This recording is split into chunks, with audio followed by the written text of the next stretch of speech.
Assalamualaikum warahmatullahi wabarakatuh. Kembali lagi di channel YouTube Karlina KHAR_LINA. Baiklah, pada video kali ini kita akan lanjutkan materi IPA kelas 8, yaitu tentang aplikasi konsep tekanan zat pada makhluk hidup. Tapi sebelumnya jangan lupa klik tombol subscribe, like, dan komennya ya. Aplikasi konsep tekanan pada makhluk hidup ini bisa terjadi di beberapa tumbuhan ataupun manusia. Di antaranya yaitu pengangkutan air dan nutrisi pada tumbuhan, tekanan darah pada sistem peredaran darah manusia, dan tekanan gas pada proses pernapasan manusia. Inilah beberapa contoh aplikasi konsep tekanan yang ada pada makhluk hidup. Kita akan bahas satu persatu ya. Yang pertama, pengangkutan air dan nutrisi pada tumbuhan. Ini adalah gambar dari pengangkutan air pada tumbuhan. Pengangkutan airnya ini terjadi dari akar ke seluruh bagian tumbuhan karena adanya gaya kapilaritas batang yang dipengaruhi oleh gaya kohesi dan gaya adesi. Apa itu gaya kohesi? Kohesi adalah kecenderungan suatu molekul untuk dapat berikatan dengan molekul lain yang sejenis.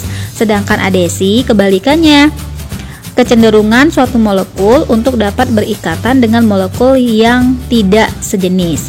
Melalui gaya kohesi dan adesi inilah, maka air akan naik ke daun di sepanjang pembuluh xilem. Air diserap oleh rambut akar, kemudian ke bagian epidermis, korteks, endodermis, perisikel, dan masuk ke jaringan xilem. Di jaringan xilem inilah yang akan mengangkut air dari akar ke daun. Yang kedua, pengangkutan nutrisi pada tumbuhan.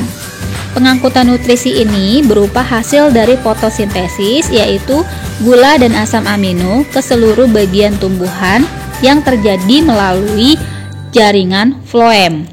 Air yang sudah dibawa oleh jaringan xilem tadi menuju ke daun, di daun akan terjadi proses fotosintesis. Hasil fotosintesis itulah yang berupa nutrisi yang akan disebarkan ke seluruh bagian tumbuhan, dan yang mengedarkannya yaitu jaringan floem. Di sini juga akan terjadi tekanan.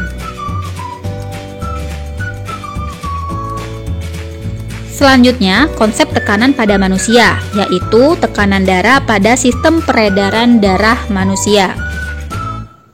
Tekanan darah manusia dapat diukur dengan alat yaitu sphygmomanometer atau biasa yang sering kita sebut dengan tensimeter. Ini ada beberapa contoh alat tensimeter dengan berbagai bentuk. Ada yang bentuknya seperti ini dan ada juga bentuknya yang memanjang seperti ini.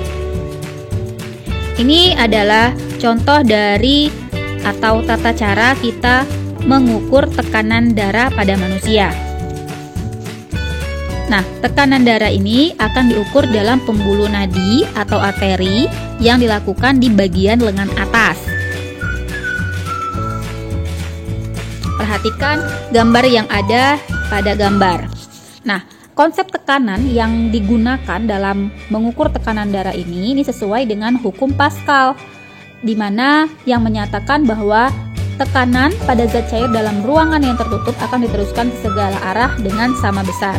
Dengan demikian, tekanan darah yang berada pada bagian aorta yang pada bagian lengan ini akan sama dengan tekanan yang ada pada arteri atau pembuluh nadi yang ada di lengan atas atau di bagian tubuh lainnya. Berikutnya, konsep tekanan juga terdapat pada tekanan gas pada proses pernafasan manusia. Pada proses pernafasan ini, dalam paru-paru itu akan terjadi pertukaran antara oksigen dan karbon dioksida yang terjadi secara difusi, yaitu proses perpindahan zat terlarut dari daerah yang memiliki konsentrasi tekanan parsial. Parsial itu artinya tekanan oksigen dan karbon dioksida yang terlarut di dalam darah yang tinggi ke daerah yang konsentrasi tekanan parsialnya yang lebih rendah. Ini siklus atau jalannya peredaran tekanan gas pada pernafasan manusia. Nah, pada pernapasan ini juga terjadi konsep tekanan. Demikianlah konsep tekanan yang ada pada makhluk hidup. Semoga dapat bermanfaat. Wassalamualaikum warahmatullahi wabarakatuh.